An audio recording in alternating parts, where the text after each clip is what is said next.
Thank you for your interest in the Downtown Yonge BIA's Economic Update for Q4 of 2023. We are really excited to be sharing this data with you as we continue the road to recovery, and we hope you find this helpful for your business operations as we head into the holiday season and a new year. A quick look through our agenda before we dive into the data. First, we will look at some tourism data provided by Destination Toronto on arrivals and visitor spending, followed by an update on the visitor data into the Downtown Yonge BIA neighborhood, along with the retail mix update of the area. The next section will cover the pedestrian flow analysis of both the last 6 months of the year and a look at the Black Friday weekend in comparison to 2019. Finally, the office occupancy index has been updated to November 2023.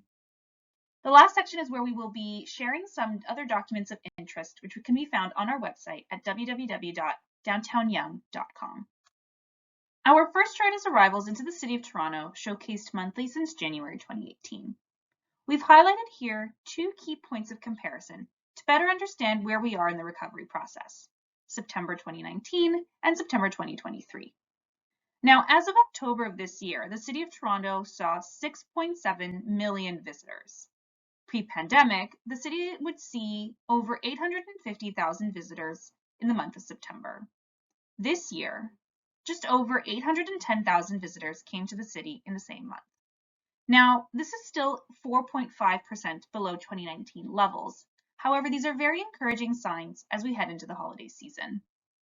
Our next chart is looking at visitor spending in the City of Toronto, with the same 2 months highlighted as a point of comparison to better understand recovery. As of October of this year, the City of Toronto has seen over $5.2 billion in visitor spending. To look at this from a monthly perspective, if we look at September of 2019, the City of Toronto saw just over $625 million in visitor spending. By comparison, in September of this year, we saw just over $660 million in spending. This is actually 6% higher than the 2019 levels, and very encouraging signs as we head into the new year. That concludes our section on data on visitors into the City of Toronto. Now we will look at the visitor analysis for the Downtown Yonge neighborhood as a whole. Now, just to level set on what we mean when we say a visitor into the Downtown Yonge neighborhood, the definition is anyone who entered our geofence during the analysis period. And you'll note here that the geofence, which is noted here with the red line, is actually the Downtown Yonge BIA boundaries. Interestingly, the demographics of the visitors into the neighborhood have not actually varied that much throughout the pandemic. They are typically an average of 1 to 2 person households with a university degree, a white-collar, high-visible minority, and the household maintainer is usually quite young, under 44 years old. And we've also seen that 30 to 35% of households have children at home. If we look at the average household income of these visitors, you'll see that before the pandemic, in 2019, the average household income was at around $115,000. In comparison to August of this year, we saw that the average household income of visitors is actually at $124,000. If we look at visitor volumes within the Downtown Yonge neighborhood, we can see we still have some gains to be made to reach the pre-pandemic levels. While we did see over 1 million monthly visitors during the summer months, the period from March to August of 2023 still saw visitor levels around 30% below 2019. Now, we wanted to dive further into these visitor volumes by better understanding what days of the week they are coming to the neighborhood. You'll see from this chart that from March to August, visitor volumes would peak on Saturdays pre-pandemic, with the busiest weekday being Friday. While these patterns did vary during the pandemic, 2023 saw a leveling off of visitor volumes in a similar manner to pre-pandemic levels, with Fridays now being the peak day of the week at 16% of total visitor volume. Similarly, if we look at the times that people are visiting to the neighborhood, we can see that they have returned to pre-pandemic levels, with 3 p.m. to 6 p.m. being the peak time at 21%, followed by 12 p.m. to 3 p.m., which is at 19%. Now, the time frame that saw the biggest change compared to pre-pandemic levels is actually 9 a.m. to 12 p.m. However, this was only a slight decrease in visitor volumes that was observed. Comparatively, the evening and overnight time frames of 9 p.m. to 6 a.m. actually saw an increase in visitors, signaling a growth in the nighttime economy in downtown Yonge. This chart is always an interesting one to try and understand where visitors are coming from and how far they're traveling.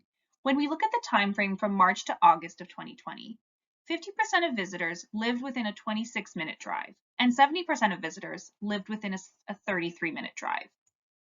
This really highlights the staying local attitudes of the early pandemic times.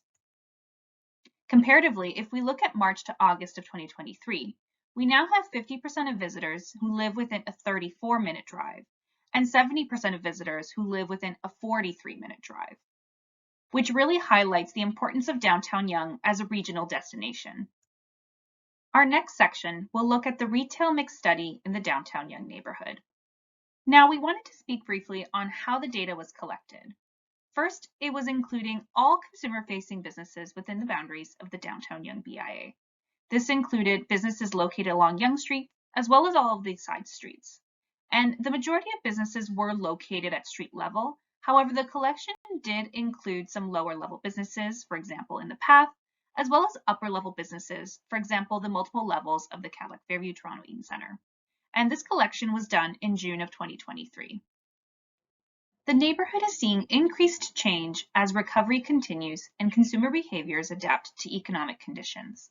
We were really excited to see that in the first 6 months of 2023, the Downtown Yonge BIA saw 40 new business openings and retail vacancy remaining steady at 12%. Food services is still the largest retail sector in the area, currently representing 33% of total retail in downtown Yonge. I'm sure you've all also noticed the residential intensification happening on Yonge Street, as we see over 20 residential developments ongoing or under review, signifying strong growth in the years to come. Our next data set is the traffic flow analysis, specifically looking at pedestrians. This data is collected by MRI using electronic counters all along Yonge Street. We have a total of 12 counters located at all major intersections. And the data we'll be looking at today includes total traffic from June to November of this year, comparatively to 2022 and 2019, total traffic by day of the week from January to September, and a Black Friday weekend pedestrian flow comparison from 2019 and 2023. Now, if we look at pedestrian levels on Yonge Street for the last 6 months of the year, you'll notice that pedestrian traffic has been consistently higher than 2022 over the last couple of months. However, pedestrian flows were still averaging 10 to 15% below pre-pandemic levels in both Q1 and Q2 of 2023. Encouragingly, you'll see that the downtown Yonge neighborhood has seen significant upticks through the fall and the holiday weekends. November saw a nearly 40% increase in foot traffic compared to 2019, which is really a sign of the continued draw the neighborhood has for its entertainment, retail, culture, and activities despite the colder weather.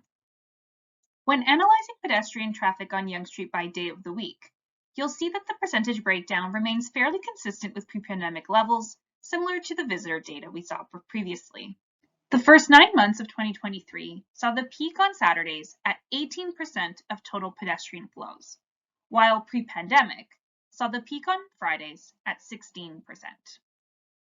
Interestingly, every other day of the week is within 1% of 2019 levels, which is encouraging to us that people are visiting the neighborhood at all times of the day and all days of the week. We're really excited to showcase here the pedestrian traffic on Yonge Street for the Black Friday weekend in 2023 and 2019. We are optimistic for a strong 2024 as we saw a 10% increase in pedestrian counts across the whole weekend compared to 2019, reaching just over 500,000 pedestrians on Yonge Street for this weekend. Notably, the Sunday of the 2023 Black Friday weekend saw a significant jump, with more than 133,000 pedestrians compared to the 63,000 counted in 2019, which is actually more than double the pre-pandemic levels.